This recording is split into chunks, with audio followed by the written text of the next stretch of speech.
નમસ્કાર. આજના virtual classroom training સેશનમાં આપ સૌનું હાર્દિક સ્વાગત છે. આઈટીઆઈમાં ચાલતા ટ્રેડ ડ્રાફ્ટમેન સિવિલના lesson temporary and permanent adjustment of compass વિશે આપ સૌને તાલીમ સહ આજે માર્ગદર્શન આપીશ. તો લાસ્ટના લેક્ચરમાં આપણે જોયું હતું કે કંપાસ સર્વે કઈ રીતે થાય છે, તેના માટે કયો ઇન્સ્ટ્રુમેન્ટ વપરાય છે, એટલે કે કંપાસ વપરાય છે, કઈ રીતે તેની મેથડ જે છે કંપાસ સર્વે કરવા માટે કેટલી મેથડો વપરાય છે તે પણ જોયું હતું. કયો ઇન્સ્ટ્રુમેન્ટ વપરાય છે, તો પ્રિઝમેટિક કંપાસ વપરાય છે, સર્વેયર કંપાસ પણ વપરાય છે અમુકવાર. પ્રિઝમેટિક કંપાસમાં 0થી 360 વચ્ચેનો ખૂણો માપી શકાય છે, એટલે ખૂણો આપણને 0થી 360 જોઈતો હોય તો પ્રિઝમેટિક કંપાસ વાપરી શકાય છે. 4 ક્વાડ્રન્ટમાં જોઈતો હોય એટલે 0થી 90 વચ્ચે જોઈતો હોય તો એના માટે સર્વેયરનો પણ કંપાસ વપરાય છે. અને કંપાસ સર્વે જ્યારે આપણે કરતા હોઈએ ત્યારે કઈ કાળજી રાખવી જોઈએ તો એ પણ આપણે લાસ્ટ લેક્ચરમાં ચર્ચા કરેલી છે. તો આજનું જે લેક્ચર છે તો ટેમ્પરરી અને પરમાનન્ટ એડજસ્ટમેન્ટ ઓફ કંપાસ. તો કંપાસ આપણે જ્યારે ગોઠવીએ ટ્રીપોડ ઉપર, એટલે કે 3 પાઈ ઉપર જ્યારે કંપાસને ગોઠવીએ તો તેના પહેલાં આપણે તેનું એડજસ્ટમેન્ટ કરવું પડે છે. તો એડજસ્ટમેન્ટના 2 પ્રકાર છે. એક પ્રકાર છે ટેમ્પરરી એડજસ્ટમેન્ટ. એટલે ટેમ્પરરી શા માટે આપણે તેને કહીએ છીએ કે વારંવાર જ્યારે પણ આપણે સ્ટેશન બદલીએ ત્યારે તેને ફરીથી એનું એડજસ્ટમેન્ટ કરવું પડે છે, તો તેને ટેમ્પરરી એડજસ્ટમેન્ટ એટલે એ જતું રહે છે. અને પરમાનન્ટ એડજસ્ટમેન્ટ એટલે એકવાર એનું એડજસ્ટમેન્ટ થઈ ગયું તો એ ટોટલ આપણે જ્યારે પ્રોજેક્ટ પૂરો સ્ટાર્ટ કરીએ એના પછી પૂરો કરીએ તો એ પરમાનન્ટ એડજસ્ટમેન્ટ રહે છે. અને કંપાસને 5-6 વખત અથવા 10 વખત વાપરીએ એના પછી ફરીથી તેનું એડજસ્ટમેન્ટ કરવું પડે છે, તો તેને પરમાનન્ટ એડજસ્ટમેન્ટ કહીએ છીએ. અને જ્યારે સ્ટેશન ચેન્જ કરી અને એડજસ્ટમેન્ટ કરવું પડે એવું હોય તો તેને આપણે ટેમ્પરરી એડજસ્ટમેન્ટ કહીએ છીએ. હવે જોઈએ વિગતવાર. તો ટેમ્પરરી એડજસ્ટમેન્ટ ઓફ કંપાસ. તો કંપાસનું સર્વેક્ષણ શરૂ કરતાં પહેલાં ત્રિપાર્શ્વીય કંપાસનું હંગામી સમાયોજન કરવું પડે છે, એટલે કે ટેમ્પરરી તેનું એડજસ્ટમેન્ટ કરવું પડે છે. કંપાસ સર્વેક્ષણ શરૂ કરતાં પહેલાં ત્રિપાર્શ્વીય કંપાસનું હંગામી સમાયોજન કરવું બહુ જ જરૂરી પડે છે, એટલે આપણે કરવું પડે છે, જેથી સર્વેક્ષણમાં આવતી ત્રુટિઓને ઓછી કરી શકાય અથવા તો નિવારી શકાય. તો ટેમ્પરરી એડજસ્ટમેન્ટ શેના માટે કરવામાં આવે છે, તો કંપાસનું કોઈ સર્વે કરતાં પહેલાં ત્રિપાર્શ્વીય કંપાસ એટલે ઓનલી પ્રિઝમેટિક કંપાસનું સર્વેક્ષણ અથવા તો સર્વેયર કંપાસનું સર્વેક્ષણ એ આપણે હંગામી એનું સમાયોજન કરવું પડે છે, એટલે કે ટેમ્પરરી એડજસ્ટમેન્ટ કરવું પડે છે અથવા તો તે કરવું નેસેસરી છે, એટલે જરૂરી છે, જેથી સર્વેક્ષણમાં આવતી એરરને અથવા ત્રુટિને નિવારી શકાય છે. કંપાસનું હંગામી સમાયોજન એક એવું સમાયોજન છે જે દરેક સ્ટેશન પર ગોઠવવામાં આવે છે ત્યારે તે સ્ટેશને કરવું પડે છે. એટલે કે જ્યારે કંપાસને અલગ સ્ટેશન ઉપર ગોઠવવામાં આવે ત્યારે તેને ફરીથી કરવું પડે. આપણે એ સ્ટેશન ઉપર એને ગોઠવ્યો હોય કંપાસને ત્યારે સમાયોજન કર્યું હોય અથવા તો એડજસ્ટમેન્ટ કર્યું હોય, પછી કંપાસને ઉઠાવીને બીજા સ્ટેશન ઉપર લઈ જઈએ ત્યારે તેને ફરીથી કરવું પડે છે.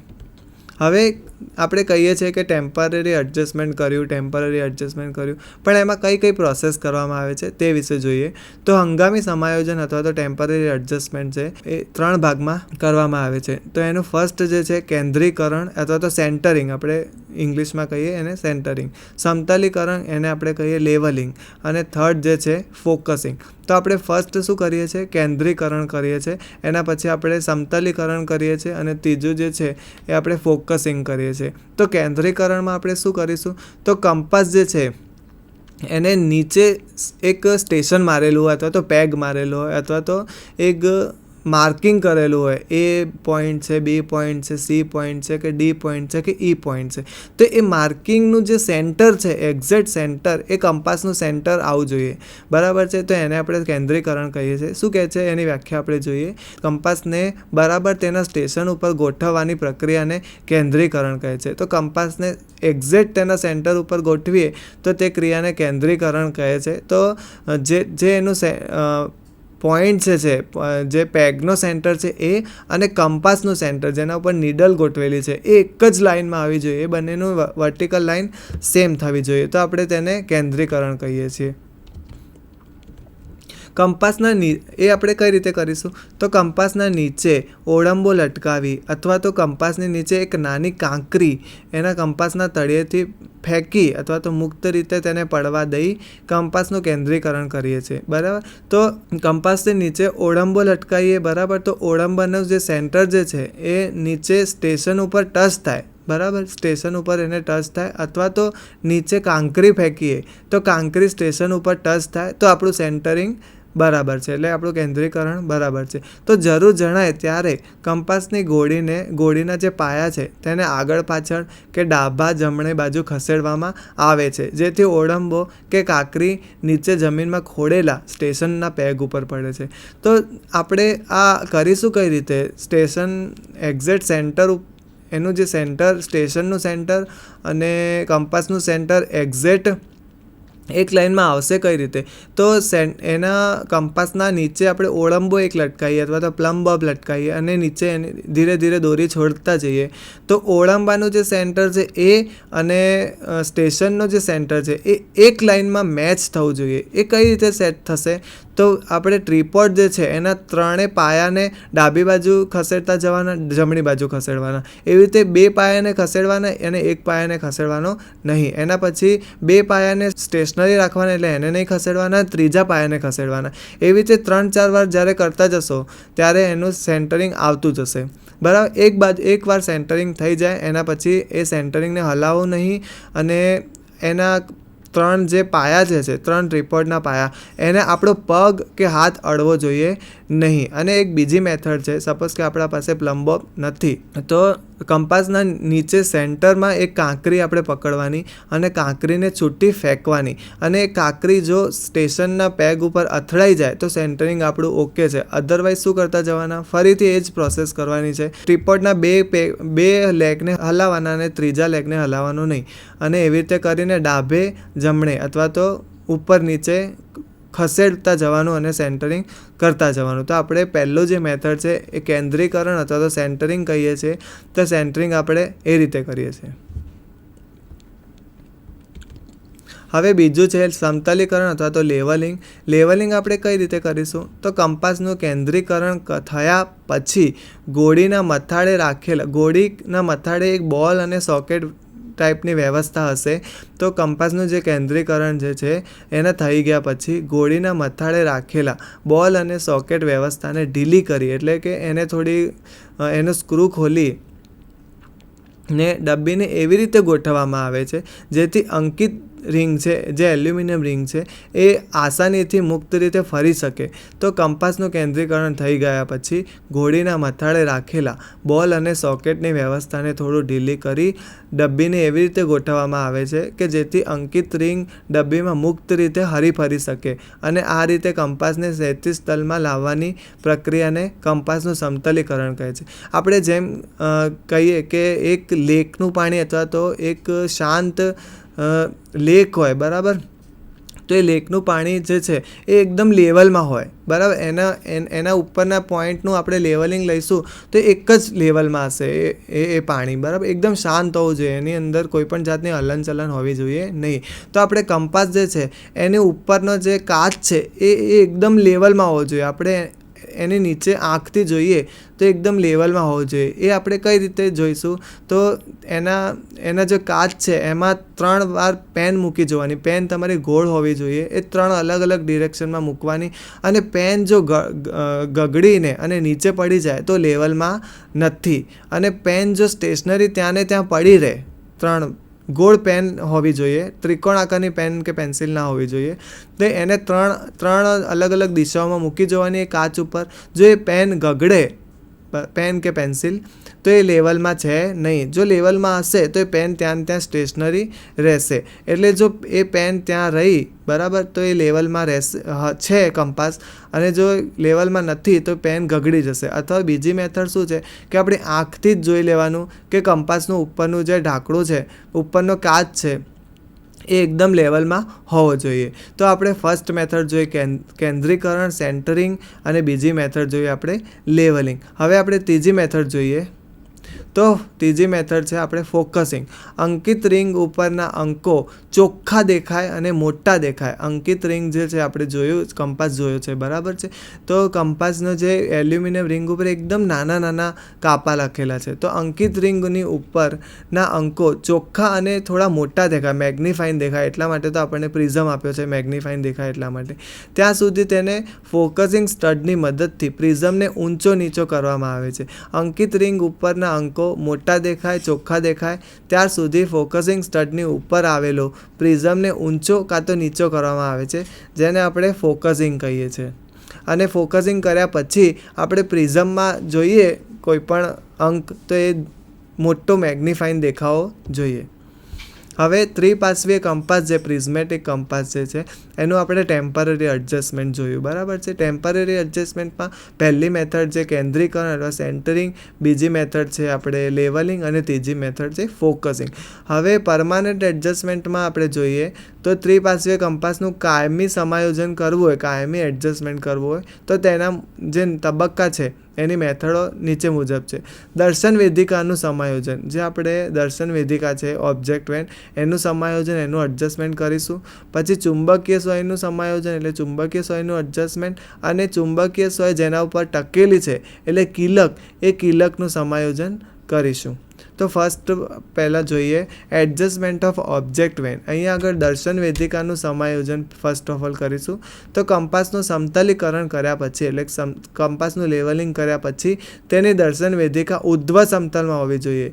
જ્યારે પણ આપણે સમતલીકરણ કરીએ તો તેનો ઓબ્જેક્ટ વેન છે એને કાટખૂણે હોવો જોઈએ અથવા તો ઉધ્વ સમતલમાં વર્ટિકલ હોવો જોઈએ એક્ઝેક્ટ. ત્યારે આપણને એના પાછળ રહેલો રેન્જિંગ રોડ દેખાશે. આ બાબતની ચકાસણી કરવા માટે કંપાસથી થોડે દૂર એક ઓળંબો બાંધો અથવા ઓળંબાને દોરી વડે લટકાવો. તે દોરીને દર્શન વેદિકામાંથી જુઓ.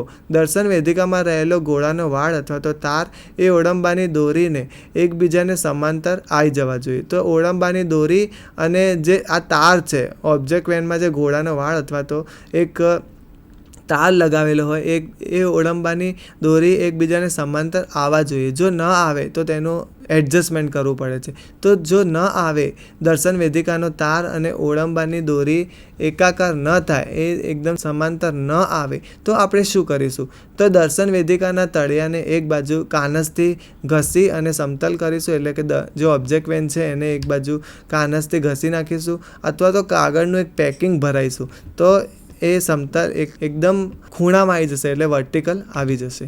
હવે બીજું જે છે ચુંબકીય સોયનું સમાયોજન એટલે કે એડજસ્ટમેન્ટ ઓફ નીડલ, બરાબર, જે મેગ્નેટિક નીડલ છે એનું એડજસ્ટમેન્ટ કરવું હોય તો ચુંબકીય સોયનું નીચેની બાબતો માટે સમાયોજન કરવું જરૂરી છે. તો એની ચુંબકીય સોયનું સમાયોજન કરવા માટે ફર્સ્ટ ઓફ ઓલ એની સંવેદનશીલતા અથવા સેન્સિટિવિટી. તો ચુંબકીય સોયની સંવેદનશીલતા નીચેના કારણોસર ઘટી જાય છે. તો કઈ રીતે ઘટી જાય છે? તો ચુંબકીય સોયનું ચુંબકત્વ ઘટી જવાથી પણ ઘટી જાય, અને જે કિલક છે એ બુઠ્ઠું થઈ જાય ત્યારે એની સેન્સિટિવિટી ઘટી જાય છે. હવે કંપાસનું લેવલિંગ કર્યા પછી સોયને તેના કિલક ઉપર નીચે કરો, એટલે કિલકને નીચે કરી દેવાનું. તો જો સોય જે છે એ જલ્દીથી સ્થિર થઈ જાય તો તે મંદતા બતાવે છે.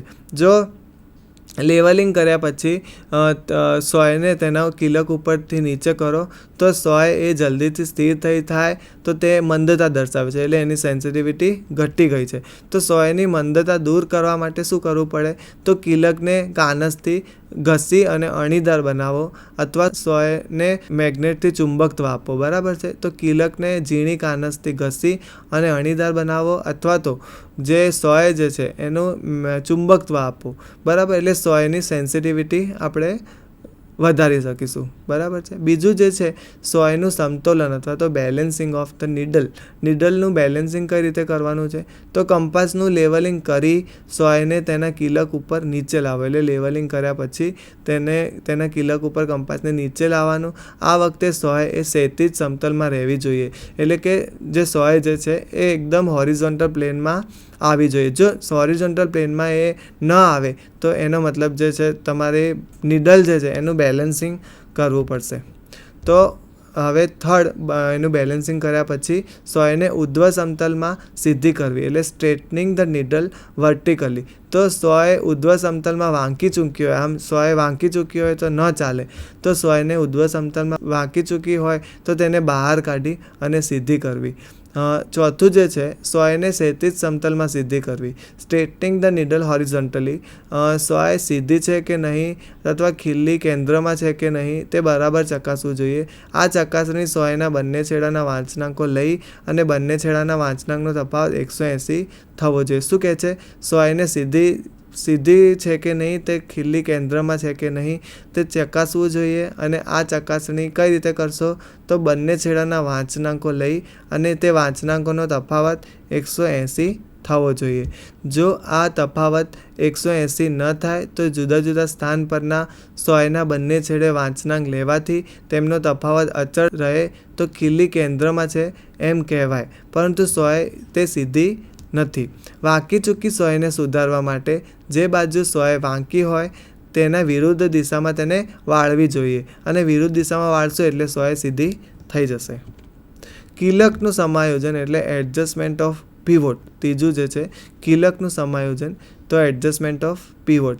કિલક એ બરાબર અંકિત રિંગના કેન્દ્રમાં જ હોવું જોઈએ. આ ચકાસણી કરવા માટે જુદા જુદા સ્થાનો પર સોયના બંને છેડાના વાંચનાંકનો તફાવત અચળ ન રહેતો હોય તો કિલક અંકિત રિંગના કેન્દ્રમાં નથી. કિલક જે છે એ અંકિત રિંગના કેન્દ્રમાં જ હોવું જોઈએ, પરંતુ આ ચકાસણી કરવા માટે જુદા જુદા સ્થાનો પર સોયના બંને છેડાના વાંચનાંકનો તફાવત અચળ ન હોય. બંને છેડાનો જે તફાવત છે 180 આવવો જોઈએ, પરંતુ જો તફાવત 180 ન આવે તો કિલક એ અંકિત રિંગના કેન્દ્રમાં નથી એમ કહેવાય છે. આ ખામીને દૂર કરવા માટે સોયને કિલક ઉપરથી ઉપાડી લઈ કિલકને પકડ વડે એવી રીતે વાળો કે જેથી અંકિત રિંગ કેન્દ્રમાં આવી જાય. શું કરવાનું છે? આ ખામીને દૂર કરવા માટે સોયને કિલક ઉપરથી લઈ કિલકને પકડ વડે એવી રીતે વાળો કે તે અંકિત રિંગના કેન્દ્રમાં આવી જાય, અને ફરીથી સોયને કિલક ઉપર મૂકી અને બંને છેડાના વાંચનાંકનો તફાવત 180 માપો. આપણે આજે લેક્ચરમાં ટેમ્પરરી એડજસ્ટમેન્ટ અને પરમાનન્ટ એડજસ્ટમેન્ટ જોયું. તો જે કંપાસ જે છે એનો આપણે જ્યારે કંપાસનો સર્વે કરીએ ત્યારે આપણે ટેમ્પરરી એડજસ્ટમેન્ટ કરવું પડે છે કંપાસનું. તે કઈ રીતે કરશું? તો ફર્સ્ટ ઓફ ઓલ આપણે એને કેન્દ્રીકરણ એટલે સેન્ટરિંગ કરશું, એના પછી લેવલિંગ કરશું અને ત્રીજું ફોકસિંગ કરશું. આ 3 પ્રોસેસ થયા પછી તેનું ટેમ્પરરી એડજસ્ટમેન્ટ થઈ જશે. અને પરમાનન્ટ એડજસ્ટમાં જે પરમાનન્ટ એડજસ્ટમેન્ટ કંપાસનું કરવામાં આવે છે તો નીડલની સેન્સિટિવિટી તપાસીશું, એટલે કે જે નીડલ છે એ સેન્સિટિવ હોવી જોઈએ, એની અંદર ચુંબકત્વ હોવું જોઈએ.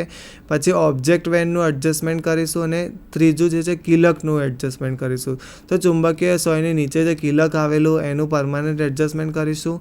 સોય ચુંબકત્વ ધરાવે છે કે નહીં તે તપાસીશું. સોય એકદમ હોરિઝોન્ટલ સ્થિર હોવી જોઈએ, તે વાંકી ચૂકી ન હોવી જોઈએ તે તપાસીશું. ઓબ્જેક્ટ વેનમાં કોઈ પણ જાતનું વેરિએશન હોય તો એ પણ વ્યવસ્થિત કરીશું. તો આ બધી પ્રોસેસ પરમાનન્ટ એડજસ્ટમેન્ટમાં કરીશું, અને ટેમ્પરરી એડજસ્ટમેન્ટમાં સેન્ટરિંગ, લેવલિંગ અને ફોકસિંગ કરીશું. ટેમ્પરરી એડજસ્ટમેન્ટ કર્યા પછી પરમાનન્ટ એડજસ્ટમેન્ટ થઈ જાય એના પછી આપણે કંપાસનું સર્વેક્ષણ સ્ટાર્ટ કરી શકાય છે. પરંતુ ધ્યાન એટલું રાખવાનું કે જ્યારે પણ સ્ટેશન ચેન્જ કરીએ ત્યારે ટેમ્પરરી એડજસ્ટમેન્ટ કરવું ખૂબ જ અનિવાર્ય હોય છે જ્યારે સ્ટેશન આપણે ચેન્જ કરીએ. પરંતુ 10-15 વાર આપણે સર્વે કર્યા પછી પરમાનન્ટ એડજસ્ટમેન્ટ કરવું પડે છે, કારણ કે પરમાનન્ટ એડજસ્ટમેન્ટ વારંવાર કરવું પડતું નથી, કારણ કે ચુંબકીય સોયનું ચુંબકત્વ તે વારંવાર ગુમાવી બેસતી નથી, અથવા તો ઓબ્જેક્ટ વેન અથવા આઈ વેનમાં કોઈ પણ પ્રોબ્લેમ વારંવાર થતી નથી. એ એકવાર થઈ ગયા પછી આપણે સપોઝ કે બહુ ઘણીવાર કંપાસનો યુઝ થયો હોય ત્યારે તેનું એડજસ્ટમેન્ટ બગડે છે, તો પરમાનન્ટ એડજસ્ટમેન્ટ અને ટેમ્પરરી એડજસ્ટમેન્ટ આપણે ચકાસી લેવું. તો આજનું જે લેક્ચર હતું પરમાનન્ટ એડજસ્ટમેન્ટ અને ટેમ્પરરી એડજસ્ટમેન્ટ, તે આઈટીઆઈના સ્ટુડન્ટ જે ડ્રાફ્ટમેન સિવિલ કરતા હોય તેમને ખૂબ જ ઉપયોગી નીવડે તેવી આશા, અને તેમના જે સર્વેનો જે ચેપ્ટર આવે છે તેમાં કંપાસ સર્વેઇંગ કરીને ચેપ્ટર જે છે તેમાં આ લેક્ચર ખૂબ જ ઉપયોગી નીવડે તેવી આશા છે. અને આ લેક્ચર અહીંયા આપણે પૂર્ણ કરીએ છીએ. અસ્તુ.